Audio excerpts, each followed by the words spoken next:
Good morning dear students, मैं doctor Dheeraj Bakolia, associate professor political science, government college Ratangarh. अब हंस रहे हैं भारत चीन विवादास्पद मुद्दे।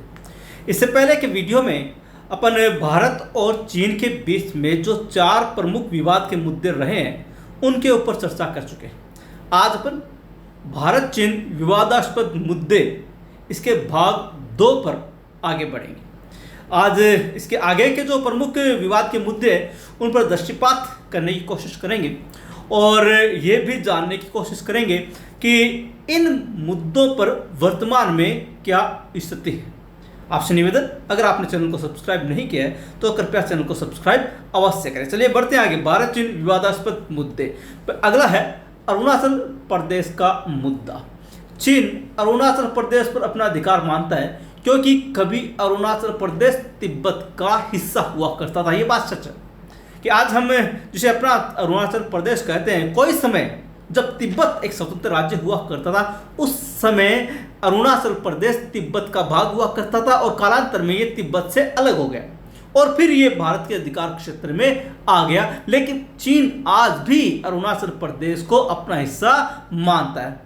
आज तिब्बत पर चीन का अधिकार है, इसलिए वह अरुणाचल प्रदेश को भी अपना मानता है। हमें जानते हैं कि 1954-55 के समय अरुणाचल प्रदेश तिब्बत के ऊपर चीन ने अपना अधिकार स्थापित कर लिया था। इसलिए जब तिब्बत पर वो अपने अधिकार मानता है तो उसका यह मानना है कि चूंकि किसी समय अरुणाचल प्रदेश तिब्बत का भाग था, इसलिए आज अरुणाचल प्रदेश पर भी उसका अधिकार है। क्योंकि तिब्बत पर अधिकार है तो अरुणाचल प्रदेश भी उसी का है और इसी कारण से वह अरुणाचल प्रदेश के मुद्दे को हवा देता रहता है। भारत और चीन के बीच में अरुणाचल प्रदेश में जो मैकमोहन सीमा रेखा है, चीन उसे स्वीकार नहीं करता। हम ये भली बात जानते हैं कि दोनों देशों के बीच में मैकमोहन सीमा रेखा है, लेकिन चीन इस मैकमोहन रेखा को नहीं मानता। उसका कहना है कि तिब्बत चीन का हिस्सा है तो अंतर्राष्ट्रीय सीमा समझौते पर हस्ताक्षर करने का अधिकार तिब्बत को नहीं बल्कि चीन को है। जब मैकमोहन रेखा का निर्धारण हुआ था 1914 में, उस समय मैकमोहन रेखा के निर्धारण के लिए भारत और तिब्बत की आपसी सीमाएं मिलती थी। इसलिए भारत और तिब्बत ने मिलकर मैकमोहन सीमा समझौते पर हस्ताक्षर किए थे। जब ये समझौता संपन्न हुआ था उस समय चीन को भी इस समझौते के लिए आमंत्रित किया गया था, लेकिन चीन उस समय समझौते के लिए नहीं आया तो भारत और तिब्बत के बीच ये समझौता हो गया। और इस कारण से चीन का यह मानना है कि तिब्बत चूंकि चीन का हिस्सा है, इसलिए इस समझौते पर हस्ताक्षर करने का अधिकार तिब्बत को नहीं है बल्कि चीन को है और इसी कारण से वो मैकमोहन रेखा को स्वीकार नहीं करता।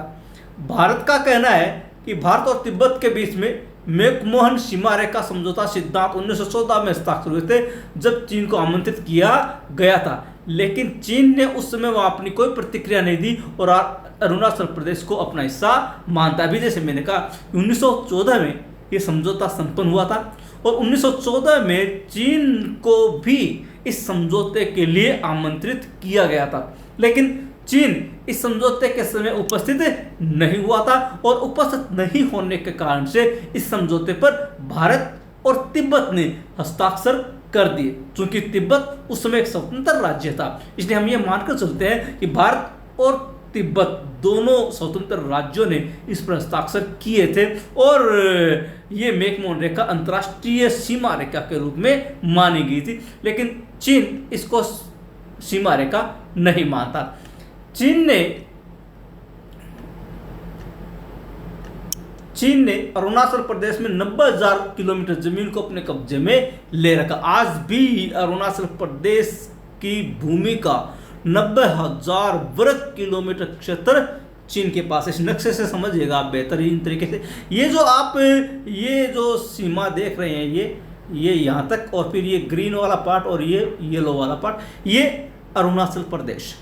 ये जो बीच में डॉट डॉट से जो सीन दिखाए गए हैं, इलाका दर्शाया गया है, ये वो इलाका है जिसको चीन अपना मानता है और ये जो इसमें थोड़ा सा कि ग्रीन वाला इलाका है, ये इलाका भारत का मानता है। यानी अरुणाचल प्रदेश के लगभग हिस्से के ऊपर चीन अपना नियंत्रण मानता है। हालांकि अभी ये सब इलाका हमारे पास है, लेकिन फिर भी चीन इस पर अपना अधिकार जताता है। ये जो क्षेत्र है, ये मैं पहले बता चुका हूँ कि ये पाकिस्तान के पास पाक अधिकृत कश्मीर कहलाता है। ये इलाका जो ये अक्साई चीन कहलाता है। और ये जो इलाका है, ये इलाका 1964 में एक समझौते के तहत पाकिस्तान ने चीन को गिफ्ट के रूप में दे दिया था। ये नेपाल है, ये भूटान है, और बीच में ये जो निकली हुई डंडी ये सिक्किम है।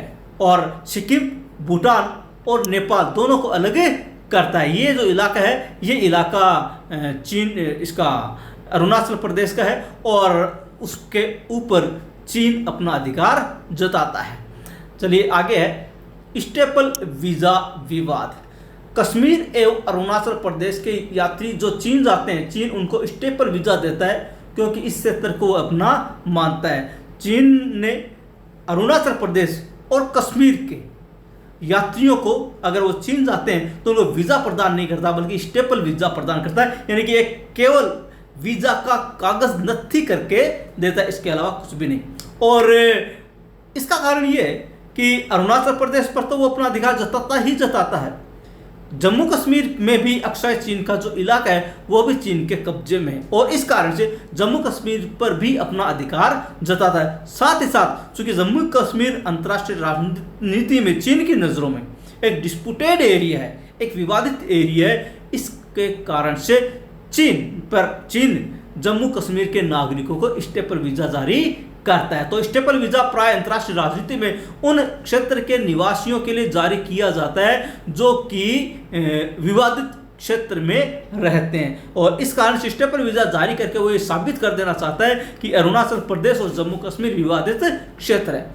इसके लिए भारत उसे मना भी करता है, और भारत स्टेपल वीज़ा पर अपनी मुहर नहीं लगाता। हालांकि भारत ने इसके लिए कई बार विरोध दर्ज करवाया कि वो स्टेपल वीज़ा जारी नहीं करके वीज़ा जारी करे, लेकिन चीन अपनी हरकतों से बाज नहीं आता और वो स्टेपल वीज़ा ही जारी करता है। और जब चीन स्टेपल वीज़ा जारी करता है तो भारत उसके ऊपर अपनी मुहर नहीं लगाता।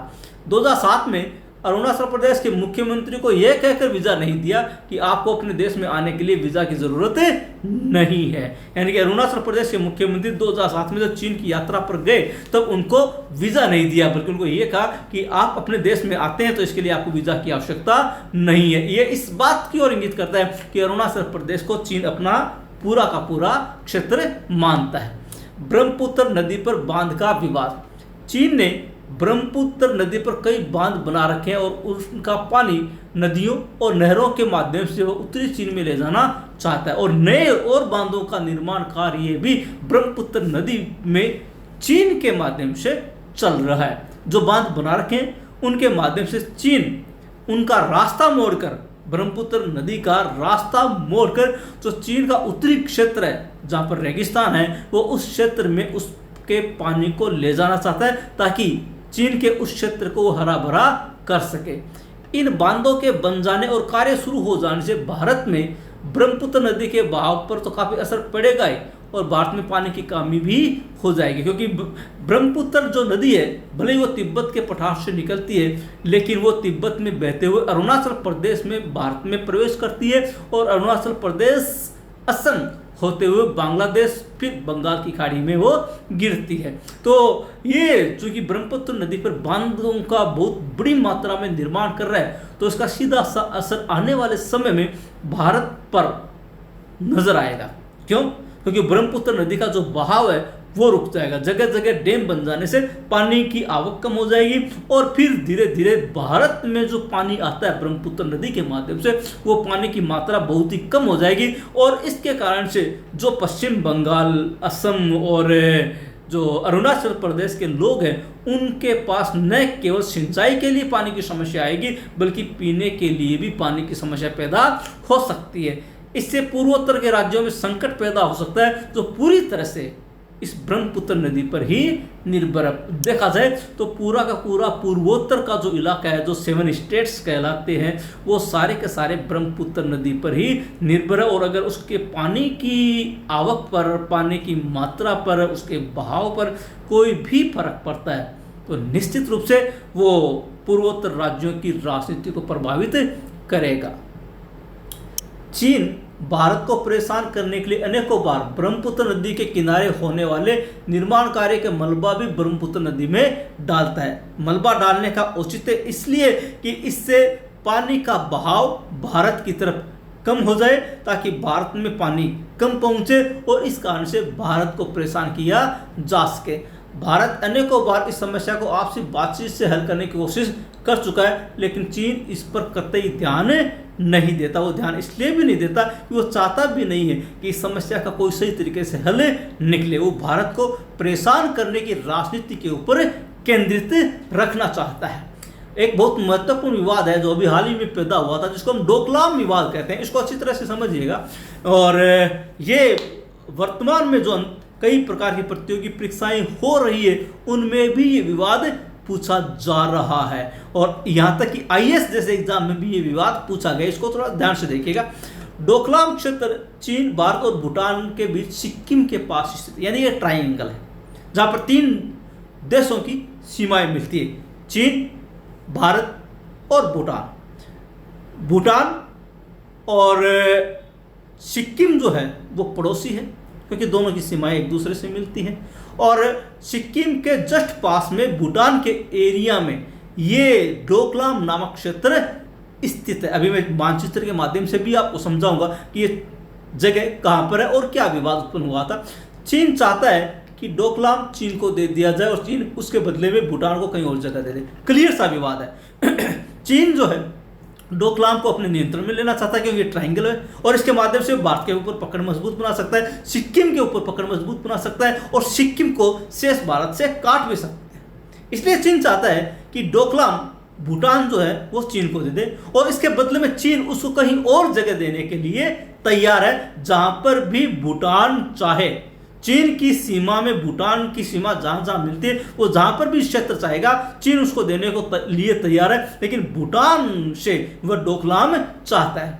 एक बार भूटान डोकलाम को चीन को देने के राजी भी हो गया था, लेकिन भारत ने इस पर अपना विरोध प्रकट किया। यानी कि एक बार तो तैयार हो गया कि वो इस विवाद को समाप्त करना देना चाहता है, ताकि डोकलाम चीन के पास चला जाए और भूटान को कोई और इलाका उसे प्राप्त हो जाए। लेकिन भारत ने जब इसका विरोध किया, तब भूटान इस बात के लिए रुक गया, इस समझौते के लिए रुक गया। चीन और भूटान के बीच में कोई राजनीतिक संबंध नहीं है। याद रखिएगा, जिस प्रकार के संबंध भारत और भूटान के बीच में, वैसे कोई भी राजनीतिक संबंध चीन और भूटान के बीच में नहीं है। लेकिन भूटान और भारत के बीच समझौता है कि भूटान विदेश नीति निर्धारण में भारत की सलाह लेगा और उसके बदले भारत सदैव भूटान की रक्षा के लिए तत्पर रहेगा। याद रखिएगा, अपन ने भारत भूटान संबंधों में भी बात की थी कि दोनों के बीच में एक संधि है। अलग अलग समय में संधियां हुई थी। लास्ट संधि 2007 में हुई थी। उसमें भी ये बात थी कि जहां तक विदेश नीति निर्धारण का मामला है, हालांकि भूटान स्वतंत्र है, लेकिन फिर भी वो ऐसा कार्य करने से पहले भारत की सलाह लेगा और भारत भूटान की रक्षा के लिए जिम्मेदार है। यानी भूटान पर कोई भी संकट आता है तो उसकी रक्षा भारत करेगा, भूटान है। ये इस संधि में बंधे हुए हैं और इस कारण से अगर भूटान के ऊपर कोई भी बात होती है, भूटान में हस्तक्षेप होता है, भूटान पर अतिक्रमण होता है, तो भारत मौन धारण करके नहीं बैठ सकता, क्योंकि भूटान की सुरक्षा भारत की सुरक्षा है। भूटान पर संकट भारत पर संकट है। इसलिए इस बात को ध्यान में रखते हुए ही भारत को इसमें कदम उठाना होता है। भूटान ने इस संबंध में भारत से सलाह कर चीन को डोकलाम देने से मना कर दिया और चीन इस कारण से भारत से खपा है। जब भारत और भूटान की आपस में बात हुई और भारत ने भूटान को समझाया, तो भूटान डोकलाम को चीन को देने से इनकार कर दिया। और जब चीन को डोकलाम नहीं मिला, एक तरफ तो पहले भूटान राजी हो गया था कि वो उसको चीन को दे देगा, लेकिन फिर जब उसने मना कर दिया, और मना करने का कारण चूंकि भारत था, इसलिए चीन भारत से इस बात के लिए नाराज हो गया। अभी जो 2017 का डोकलाम विवाद पैदा हुआ था, हम इस पर दृष्टिपात करते हैं। डोकलाम में सड़क निर्माण को लेकर भारतीय सशस्त्र बलों और चीन की पीपुल लिबरेशन आर्मी के बीच में जारी सैन्य गतिरोध जो है वो 2017 का गतिरोध है और इसी को वह संदर्भित करता है। डोकलाम वर्तमान में भारतीय सशस्त्र बल और चीन की जो सेना, जिसको पीएलए बोलते हैं, पीपुल्स लिबरेशन आर्मी, इनके बीच में एक सैन्य गतिरोध पैदा हुआ था। किस दिन को? 16 जून 2017 को।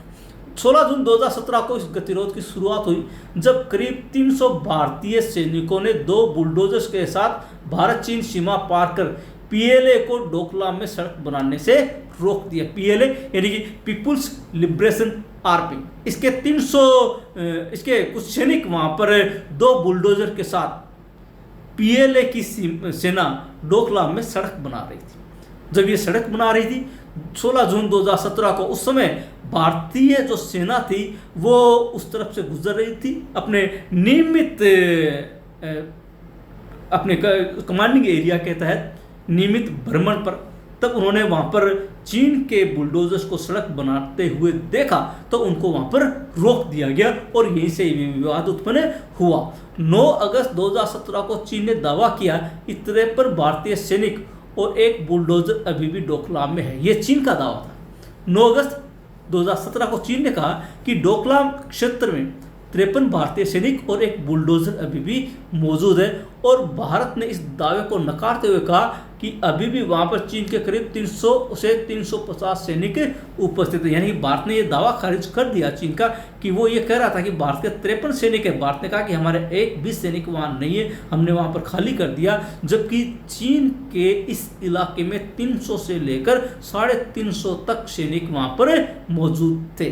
सितंबर माह में प्रस्तावित ब्रिक्स शिखर सम्मेलन से थोड़ा ही पहले 28 अगस्त 2017 को दोनों देशों ने अपनी सेनाएं वहां से पीछे हटा ली। चूंकि सितंबर 2017 में ब्रिक्स का शिखर सम्मेलन होने वाला था और चूंकि चीन को यह पता था कि ब्रिक्स शिखर सम्मेलन में भारत इस विवाद को उठा सकता है, इस कारण से उसने अपनी सेनाएं वहां से हटा ली। जब चीन ने अपनी सेनाएं वहां से हटा ली तो भारत ने भी अपनी सेनाएं वहां से हटा ली। इस प्रकार से 28 अगस्त 2017 को ये इलाका एक बार के लिए विश्व से निकृत हो गया, यानी यहाँ से सेनाएं हटा ली गई। और समस्या को सुलझाने के कुछ हफ्ते बाद चीन ने 500 सैनिकों के साथ फिर से सड़क निर्माण शुरू कर दिया। यानी एक प्रकार से ब्रिक्स शिखर सम्मेलन जैसे ही संपन्न होता है चीन वापस आ जाता है अपने 500 सैनिकों के साथ, वहां से आकर वापस उसने सड़क निर्माण कार्य शुरू कर दिया। डोकलाम विवाद का मुख्य कारण उसकी अवस्थिति है। ये एक ट्राइन जंक्शन है जो भारत, चीन और भूटान की सीमा को मिलाता है। यानी कि ये जो डोकलाम विवाद है इसका मुख्य कारण ये इसकी स्थिति है। ये जहाँ पर स्थित है वहाँ पर 3 देशों की सीमाएं मिलती है, एक भारत, दूसरा चीन और तीसरा भूटान। और चूंकि एक जगह से दोनों देशों पर कड़ी नज़र रखी जा सकती है इसलिए चीन इस पर अपना नियंत्रण स्थापित करना चाहता है। वैसे तो भारत का इस क्षेत्र पर कोई दावा नहीं है, दरअसल इस क्षेत्र को लेकर चीन और भूटान के बीच में विवाद है, क्योंकि भारत डोकलाम पर अपना दावा नहीं करता, भारत का कोई लेना देना नहीं है। ये विवाद तो मुख्य रूप से चीन और भूटान का है, लेकिन भूटान पर कोई भी संकट आता है तो निश्चित रूप से भारत पर संकट आता है, इसलिए भारत इससे चिंतित हो जाता है। वर्तमान में यहाँ पर चीन का कब्जा है और भूटान उस पर अपना दावा करता है। डोकलाम क्षेत्र पर वर्तमान में चीन ने कब्जा कर रखा है और भूटान बार बार उसको खाली करने के लिए उसे प्रार्थना करता रहता है। 1988 के बाद चीन ने भूटान के कुछ क्षेत्रों पर अतिक्रमण करता चला रहा है, यानी कि ये कोई पहली बार नहीं है। 1988 से कई मौके आए हैं जब भूटान के भू क्षेत्रों के ऊपर चीन ने अपना कब्जा किया है, जगह जगह उसने कब्जे कर रखे हैं। इस क्षेत्र को लेकर भारत के पास 2 प्रमुख मुद्दे हैं जो भारत के लिए प्रत्यक्ष चिंता का कारण बना हुआ है। चीन एक तरफा ट्रांजैक्शन बिंदु बदल रहा है और ये भारत के हितों के लिए कतई अनुकूल नहीं। अगर एक तरफा रूप में चीन इस ट्रायंगल क्षेत्र को बदलने की कोशिश करता है तो ये भारत के लिए खतरा पैदा हो सकता है, क्योंकि इस इलाके से कभी भी चीन भारत पर आक्रमण कर सकता है, सिक्किम के ऊपर अपना नियंत्रण स्थापित कर सकता है। ये भारत के लिए मुख्य रूप से चिंता का मुद्दा है। भारत इसे 2012 के एक आपसी समझौते का उल्लंघन भी मानता है। 2012 में भारत और चीन के बीच में एक समझौता हुआ था जिसमें चीन ने ये दावा किया था, ये समझौता किया था कि वो अपनी तरफ से एक तरफा किसी भी भू क्षेत्र पर अपना नियंत्रण स्थापित नहीं करेगा और न ही किसी इलाके के माध्यम से इस भू क्षेत्र को बदलने की कोशिश करेगा। और भारत का कहना है कि ये 2012 के इस समझौते का स्पष्ट उल्लंघन है। ये देख लीजिए आप डोकलाम का विवाद।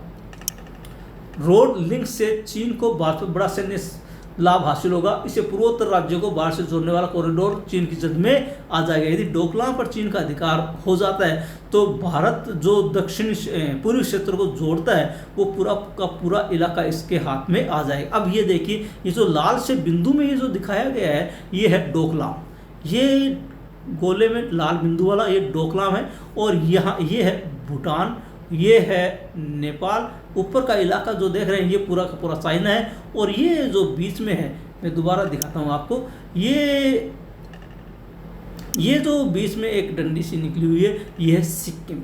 अगर ये इस लाल बिंदु के ऊपर चीन का नियंत्रण स्थापित हो जाता तो यहाँ से ये पूरा का पूरा पूर्वोत्तर क्षेत्र काट सकता है, ये सिक्किम पर अधिकार कर सकता है। सिक्किम पर अधिकार हो गया तो ये जो अपना इलाका है, ये जो 7 सिस्टर्स है, 7 स्टेट्स है, अरुणाचल प्रदेश समेत, इसको चीन भारत से पूरी तरह से अलग थलग कर सकता है। ये जो रेड इलाका दिखा रखा है ये रेड इलाका अरुणाचल प्रदेश का वो हिस्सा है जिस पर चीन अपना अधिकार बतलाता है, यानी कि वो ये कहता है कि ये पूरा का पूरा इलाका उसका है। इसलिए इस डोकलाम की सामरिक स्थिति जो है उस सामरिक स्थिति के कारण से चीन इसके ऊपर नियंत्रण स्थापित करना चाहता है।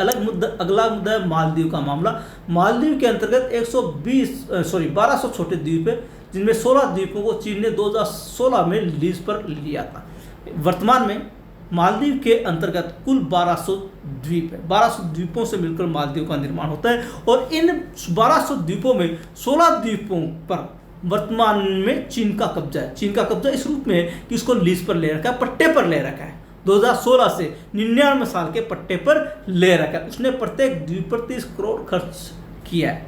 जो 16 द्वीप है उसने प्रत्येक द्वीप के ऊपर, प्रत्येक आइलैंड पर उसने 30 करोड़ की राशि खर्च कर रखी है। चीन का कहना है कि वह वहाँ पर अपना व्यवसाय विकसित कर रहा है, लेकिन भारत को डर है कि वहाँ पर सैनिक गतिविधियाँ प्रारंभ कर सकता है। हालांकि चीन हमेशा धोखे में ही रखता है, हमेशा गलत बातें ही कहता है और वो ये कह रहा है कि वहाँ पर अपना व्यवसाय विकसित कर रहा है, लेकिन भारत की इंटेलिजेंस सूचना ये कहती है कि वहाँ पर वो अपनी सैनिक गतिविधियाँ लगातार बढ़ा रहा है। मालदीव केरल से मात्र 684 किलोमीटर, बहुत कम दूरी पर, समुद्री दूरी पर स्थित है और भारत में पहुंचने के लिए उसे मात्र 25 मिनट लगेंगे, जो भारत के लिए बहुत खतरनाक स्थिति हो सकती है। और इसी कारण से मालदीव को लेकर भी भारत चीन के संबंध लगातार बिगड़ते ही जा रहे हैं। चीन वहाँ पर कृत्रिम टापुओं का निर्माण भी कर रहा है। अगर वो कृत्रिम टापू बना लेता है, आर्टिफिशियल आइलैंड बना लेता है, तो ये भारत के लिए और भी बड़ी चुनौती साबित हो सकता है। ये है मालदीव का दृश्य, मालदीव के कुछ टापू जो कि वहाँ पर पर्यटक क्षेत्र के रूप में विकसित करके सारा का सारा जो इन्वेस्टमेंट है ये चीन का इन्वेस्टमेंट है। अनुच्छेद 370 का मामला, हालांकि अनुच्छेद 370 का मामला पूरी तरह से भारत का आंतरिक मामला है, लेकिन चीन फिर भी इसमें कुछ ना कुछ टांग डालने की कोशिश करता है। भारत ने भारतीय संविधान के अनुच्छेद 370 के प्रावधानों को खत्म कर जम्मू कश्मीर और लद्दाख दोनों को अलग अलग केंद्र शासित क्षेत्र घोषित कर दिया। अभी हम ये जानते हैं कि जम्मू कश्मीर का राज्य का दर्जा समाप्त कर दिया गया और जम्मू कश्मीर को 2 भागों में बांट दिया गया, जिसमें एक तो जम्मू कश्मीर और एक दूसरा लद्दाख, ये 2 अलग अलग केंद्र शासित क्षेत्र बना दिए गए। जो विशेष प्रावधान वाला दर्जा था अनुच्छेद 370 जम्मू कश्मीर के मामले में, उसे समाप्त कर दिया गया भारत सरकार के द्वारा। चीन इस बात पर भी काफी विरोध कर रहा है क्योंकि लद्दाख के बड़े क्षेत्र को वो अपना क्षेत्र मानता है और वहां पर केंद्र के शासन को उसके परेशानी हो रही। अभी मैंने नक्शे के माध्यम से भी समझाया था, जो अक्षय चीन का इलाका है जो 1962 के युद्ध में चीन ने अपने नियंत्रण में ले लिया था, वो लद्दाख का इलाका है। और चूंकि लद्दाख को भारत ने अपना केंद्र शासित क्षेत्र घोषित कर दिया है, इसलिए चीन को इस बड़ी खोपत हो रही है क्योंकि इलाका उसका है और उसके ऊपर नियंत्रण करने की कोशिश कर रहा है, नियम लागू करने की कोशिश कर रहा है भारत। इस कारण से अनुच्छेद 370 को समाप्त करने के कारण से चीन बौखलाया हुआ है। अभी तक जम्मू कश्मीर में आतंकवादी गतिविधियों का बोलबाला था, जिन्हें पाकिस्तान और उसका मित्र राष्ट्र चीन दोनों ही पोषित करते थे। इस कारण जम्मू कश्मीर में अब उनकी दखलंदाजी थी। अब तक चूंकि धारा 370 लगी हुई थी, उसके कारण से वहां पर जो आतंकवादी गतिविधियां होती थी वो उनके दोनों आकाओं यानी कि पाकिस्तान और चीन के मार्फत होती थी। और धारा 370 समाप्त करने से उनकी ये दखलंदाजी थी वो लगभग समाप्त हो गई है।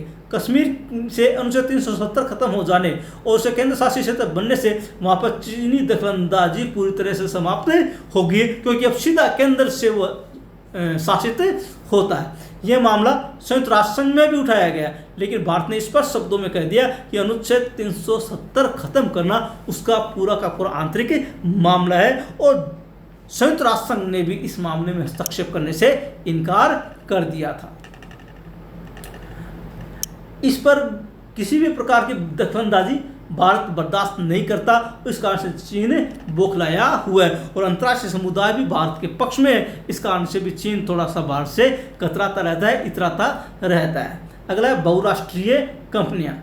माननीय प्रधानमंत्री की मेक इन इंडिया योजना के तहत बहुत सारी बहुराष्ट्रीय कंपनियां जो अभी तक चीन में थी, वह चीन की तानाशाही प्रवृत्ति से परेशान होकर भारत में आना चाहती है, यानी भारत के साथ वो समझौता करना चाहती है कि वो भारत में आए, क्योंकि चीन तानाशाही प्रवृत्ति वाला राज्य है, और इस कारण से ये जो बहुराष्ट्रीय कंपनी है ये चीन से कतराती है, चीन से परेशान है, और ये भारत में आना चाहती है, और भारत ने इनको अपने यहाँ आमंत्रण भी दे रखा है। भारत ने उन कंपनियों के प्रस्तावों को स्वीकार कर उन्हें भारत में समस्त सुविधाएं एवं स्वायत्तता देने के प्रावधान स्वीकार किए हैं, ताकि वो भारत में आ सके और मेक इन इंडिया कार्यक्रम को गति प्राप्त हो सके।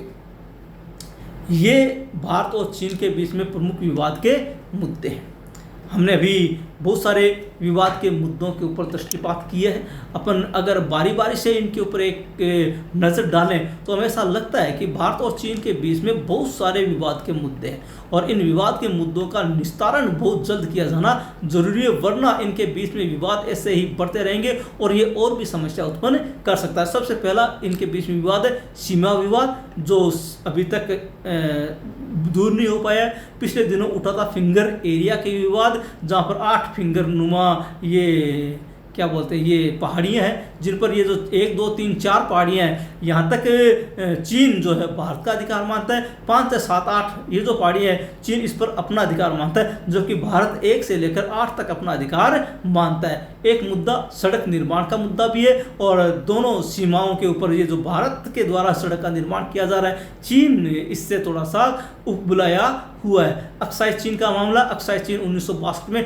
चीन ने अधिकार कर लिया था। ये जो अक्साई चीन है, लाल एरिया जो देख रहे हैं, ये अक्साई चीन कहलाता है। ये वर्तमान में चीन के कब्जे में 1962 में लिया गया। ये जो ग्रीन एरिया आप देख रहे हैं, ये ग्रीन एरिया पीओके कहलाता है, पाक ऑक्यूपाइड कश्मीर, पाक अधिकृत कश्मीर, जो 1948 के युद्ध में पाकिस्तान ने अपने कब्जे में किया था। ये जो लाल एरिया लाइन वाला देख रहे हैं, ये 1964 में पाकिस्तान ने चीन को उपहार स्वरूप दिया था। ये विवाद भी दोनों के बीच में बना हुआ है। अक्साई चीन के कुछ फोटोग्राफ्स हैं। ये अरुणाचल प्रदेश का मुद्दा अपना आज बात कर चुके हैं। अरुणाचल प्रदेश की स्टेपल वीजा का विवाद, ब्रह्मपुत्र नदी पर बांध का विवाद, और डोकलाम विवाद, और इसके अलावा इनके बीच में है मालदीव के द्वीप का मामला, मालदीव पर लगातार उसके द्वारा जो घुसपैठ की जा रही है, अनुच्छेद 370 का मामला, और बहुराष्ट्रीय कंपनियों का। ये कुछ 11 मुद्दे हैं तो भारत और चीन के बीच में विवाद के मुद्दे बने हुए हैं। तो आशा है आपको वीडियो पसंद आया होगा, और कोई कन्फ्यूज़न है तो आप कमेंट बॉक्स में जाकर लिखें, और चैनल को आपने सब्सक्राइब नहीं किया तो मेरा निवेदन